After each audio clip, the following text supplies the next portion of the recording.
तो सबका समय कहाँ एक जैसा रहता है। राजा को रंक बनते देर नहीं लगती, कर्मों के फल मिलते हैं। ये सब कहावतें इस वक्त नवाब मलिक पर बिल्कुल सटीक बैठ रही हैं दोस्तों।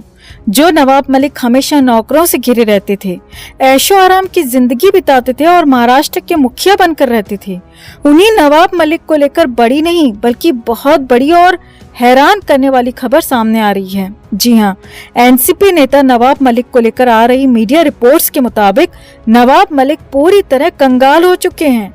मलिक का दिवालिया निकल गया है, जिसकी वजह से मलिक इतनी बुरी स्थिति में आ गए हैं कि उनके सभी वकीलों तक ने मुंह फेर लिया है, क्योंकि मलिक के पास वकीलों की फीस चुकाने तक के पैसे नहीं बचे हैं। तो क्या है पूरा मामला? मलिक की कंगाली की असल कहानी क्या है? और क्या 2 नवंबर को जमानत की अर्जी पर सुनवाई के लिए नवाब मलिक बिना वकील के ही कोर्ट पहुंचेंगे? आपको बताते हैं सब। आप भी वीडियो को लाइक और शेयर कर अपना प्यार और सपोर्ट दिखाएं और नवाब मलिक की इस हालत पर कमेंट में अपनी बात, अपनी राय जरूर रखें।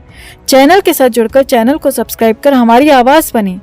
तो नवाब मलिक को कौन नहीं जानता? राजनीति से लेकर मुंबई ही क्या, पूरे महाराष्ट्र में मलिक का सिक्का चला करता था।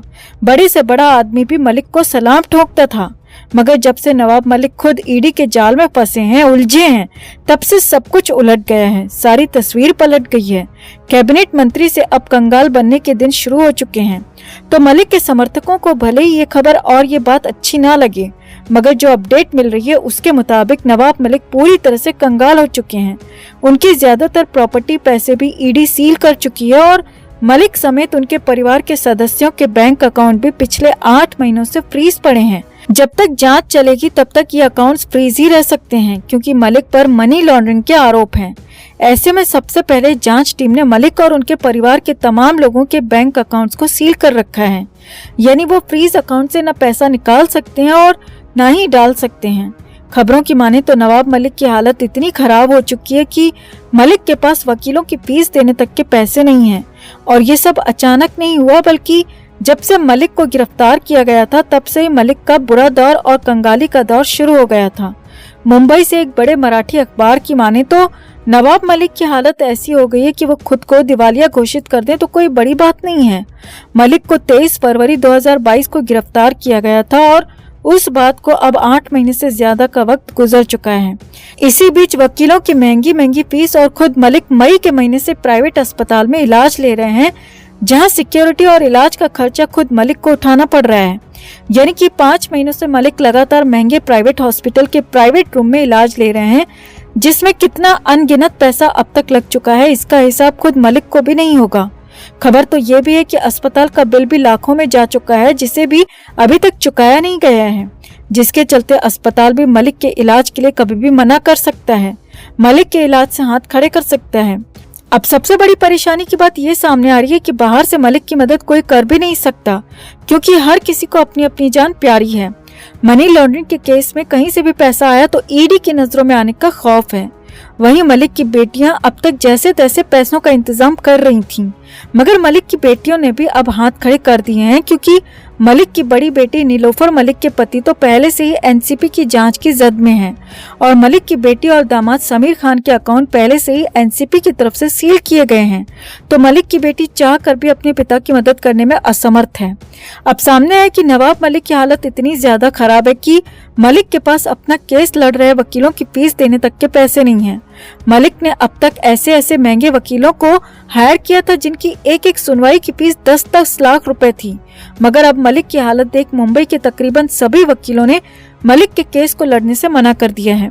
अब मलिक और उनके परिवार के सामने सबसे बड़ी दिक्कत यह है कि 2 नवंबर को मलिक के केस की सुनवाई होनी है और 2 नवंबर की सुनवाई के लिए मलिक के पास इतने भी पैसे नहीं है कि वो किसी अच्छे वकील को हायर कर सकें। तो कुल मिलाकर नवाब मलिक जब से जेल में बंद हैं, तब से उनकी आर्थिक स्थिति खराब और ज्यादा खराब होती चली गई है। तो क्या मलिक के ये अपने कर्मों के फल हैं? क्या मलिक बिना वकील के ही 2 नवंबर को कोर्ट में सुनवाई के लिए पहुंचेंगे?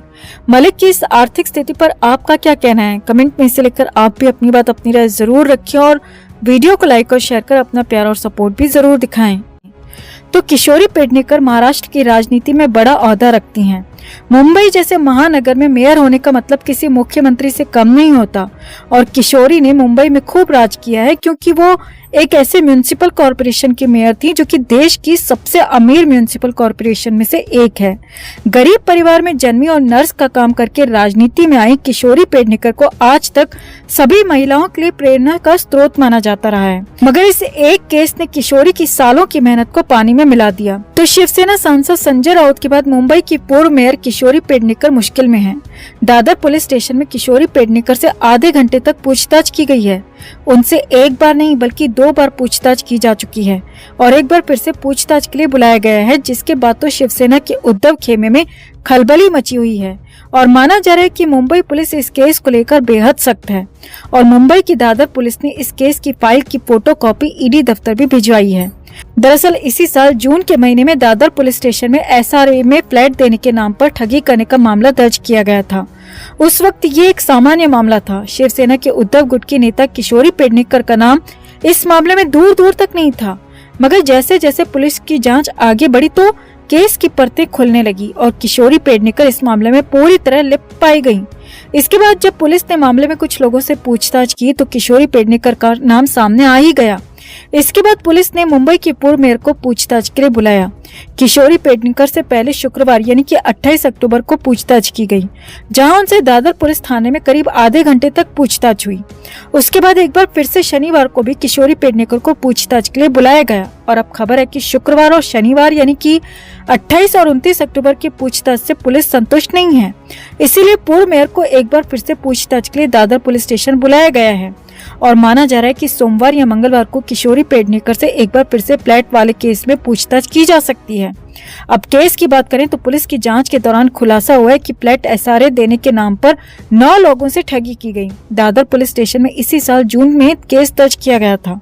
इसमें उस वक्त किशोरी पेडनेकर का नाम नहीं था। पुलिस ने इस मामले में 4 लोगों को गिरफ्तार किया और जब उनसे पूछताछ की गई तो पता चला कि एक आरोपी किशोरी पेडनेकर का विश्वास पात्र है और दूसरा मुंबई नगर निगम का कर्मचारी, और दोनों ने ही पूछताछ के दौरान किशोरी पेडनेकर का नाम लेकर पुलिस को भी चौंका दिया। खबर है कि इन दोनों आरोपियों ने पुलिस की जांच में पूर्व मेयर किशोरी पेडनेकर के खिलाफ काफी कुछ बयान में कहा है। पुलिस ने इस मामले में 4 लोगों को गिरफ्तार किया और जब उनसे पूछताछ की गई तो पता चला कि एक आरोपी किशोरी पेडनेकर का विश्वास पात्र है और दूसरा मुंबई नगर निगम का कर्मचारी, और दोनों ने ही पूछताछ के दौरान किशोरी पेडनेकर का नाम लेकर पुलिस को भी चौंका दिया। खबर है कि इन दोनों आरोपियों ने पुलिस की जांच में पूर्व मेयर किशोरी पेडनेकर के खिलाफ काफी कुछ बयान में कहा है। पुलिस के पास अब पुख्ता सबूत हैं, जिसके आधार पर अपनी जांच आगे बढ़ा रही है। पुलिस सामने आया कि जून के महीने में 9 लोगों ने शिकायत की थी कि एसआरए में फ्लैट देने के नाम पर उनसे पैसे लिए गए, लेकिन उन्हें फ्लैट नहीं मिला।